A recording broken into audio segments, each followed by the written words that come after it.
Class 9 के science को जो फर्स्ट चैप्टर है उसको मैं आगे बढ़ा रहा हूँ। तो इसमें आज मैं आपको बता रहा हूँ कि पदार्थ की अवस्था में रूपांतरण या स्थानांतरण कैसे होता है।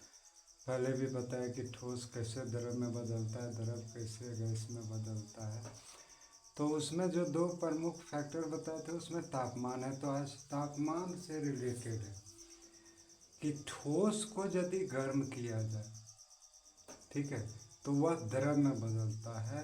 द्रव को गर्म किया जाए तो गैस में बदलता है, और गैस को यदि ठंडा किया जाए तो वह द्रव में बदलता है। द्रव को ठंडा किया जाए तो ठोस में बदलता है। जैसे बर्फ को अगर टेम्परेचर देंगे तो जल में हो जाएगा, जल को टेम्परेचर देंगे तो वाटर वेपर में हो जाएगा, वाटर वेपर को ठंडा करेंगे तो वाटर में बदलेगा, वाटर को ठंडा करेंगे तो आइस के रूप में बदलेगा। ठीक है, अब यहाँ ध्यान दीजिएगा कि ठोस से द्रव में बदलने की प्रक्रिया संगलन कहलाती है, जिसको हम लोग फ्यूजन कहते हैं। जैसे बर्फ से पानी का बदलना, द्रव से गैस में बदलने की प्रक्रिया को वाष्पन कहते हैं, जिसको एवेपोरेशन कहते हैं।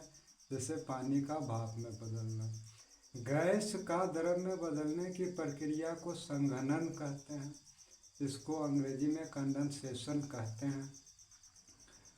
जैसे भाप से पानी का बदलना, द्रव से ठोस में बदलने की क्रिया को ठोसीकरण कहते हैं, सॉलिडिफिकेशन कहते हैं। जैसे पानी से बर्फ बदलना। अब दो थोड़ा विशेष है, ठोस से सीधे गैस में भी बदलता है। इस प्रक्रम को हम लोग ऊर्ध्वपातन सब्लिमेशन कहते हैं। जैसे अगर कपूर को या अमोनियम क्लोराइड को यदि हम गर्म करें तो वह सीधे गैसीय अवस्था में बदल जाता है। तो इस प्रक्रिया को ऊर्ध्वपातन या सब्लिमेशन कहते हैं।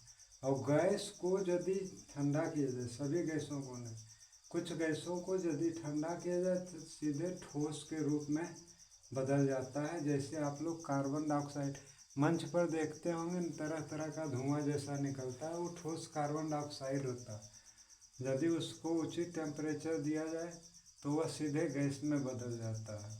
तो यदि कुछ गैसों को ठंडा किया जाए तो सीधे ठोस के रूप में बदल जाता है। इस प्रक्रम को हम लोग निक्षेपण डिपोजिशन कहते हैं। देखिए, इसमें कुछ पॉइंट आपका महत्वपूर्ण है, वो है गलनांक, मेल्टिंग पॉइंट, क्वथनांक, बॉइलिंग पॉइंट, गलन की गुप्त ऊष्मा, है ना, लेटेंट हीट ऑफ फ्यूजन, वो क्वथन की गुप्त ऊष्मा, लेटेंट हीट ऑफ एवेपोरेशन। जैसे एक उदाहरण देते हैं कि 100 डिग्री सेल्सियस पर गर्म पानी और भाप में आपको जलने की तीव्रता भाप में अधिक होगी, तो क्यों होगा?